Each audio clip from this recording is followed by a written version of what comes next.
এখানে লোকটি লাইটার জ্বালাতে ভিতর থেকে একটি জিন বেরিয়ে আসে।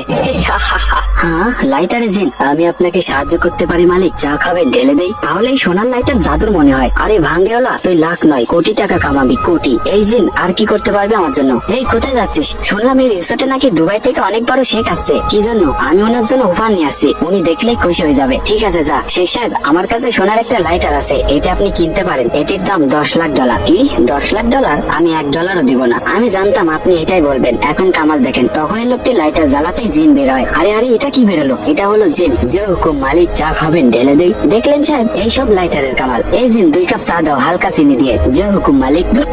এই যে চা। কি শেখ সাহেব, এখন তো দিবেন $10 লাখ? हमारा चेकबुक निकालो, चेकबुक। ये पकड़ो अपना $10 लाख का चेक। না হাবিবি, हमको चेक नहीं चाहिए। আমি কিভাবে বুঝবো এটা আসল নাকি নকল? আমাকে হ্যান্ড ক্যাশ দেন, নগদ চাই। ওকে ওকে। এই যে ততক্ষণ আপনি চা খেয়ে নেন, জিনের বানানো চা। লাজিজ, শুক্রিয়া আজিজ। এলো শেখ সাহেব, এই যে টাকা গুনে নাও। এই নেন লাইটার। এই যে এদিকে আয়। আজ থেকে তুই শেখের গোলাম। হাবিবি, শেখকে বোকা বানাইছি। $10 লাখ। তাড়াতাড়ি পালাই। শেখ সাহেব, আমি শুধু চা আর কফি বানাই, তাছাড়া কিছু পারি না। চা খাবেন ঢেলে দেই? খালি চা আর কফি? Yes yes. তো বন্ধুরা, তোমার জেলা কোনটি? সাবস্ক্রাইব করো চ্যানেল।